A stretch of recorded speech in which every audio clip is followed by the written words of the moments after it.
day, Mr. Gruber decided to take Jonathan, Judy, and Paddington on an outing to a nearby park so that they could hear a band concert.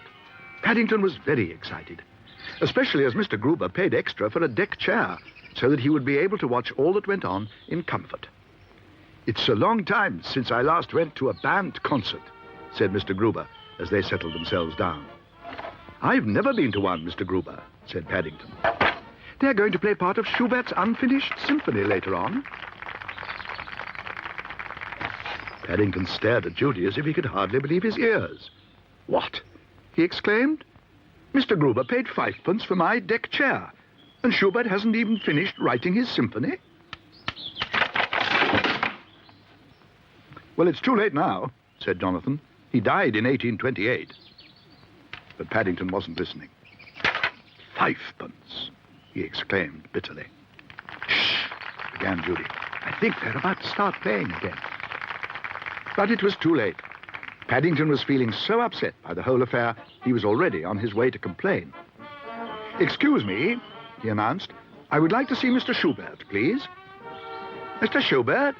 I don't know anyone of that name, dear. There's a Bert what sees to the deck chairs, but it's his day off today. Do you know a Mr. Schubert, Glad? There's a young bear gentleman out here asking for him. Sounds like one of them musicians. They usually has funny names." "He wrote a symphony," said Paddington, "only he forgot to finish it." "Oh, dear. I'm sorry about that. It's too bad.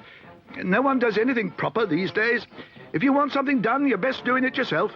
If I were you, I'd go and wait under the bandstand. You're bound to catch them when they come off." Paddington needed no second bidding. He hurried off to the bandstand as fast as his legs would carry him. And after giving the back of the conductor's head a very hard stare indeed, he made his way in through a door in the side. "Oh, let me out! Oh." "Oh, dear," said Judy. "I do wish Paddington would hurry back. I've never known such a bear for disappearing." "There's a surprise item next," said Mr. Gruber. "I hope he doesn't miss that. Young Mr. Brown does love surprises." "Gosh," cried Jonathan, "look, there's something funny going on in the bandstand."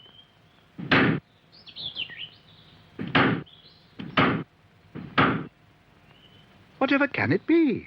asked Judy. "Good afternoon, everyone," said Paddington.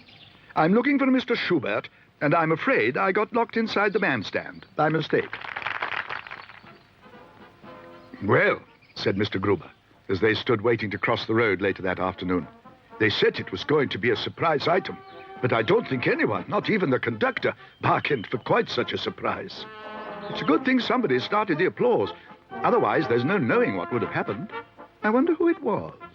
But Mr. Gruber didn't answer. Instead, he pointed to the band. "Why don't you give them a wave, Mr. Brown?" he said. Paddington did as he was told, and he added several bears' cheers for good measure.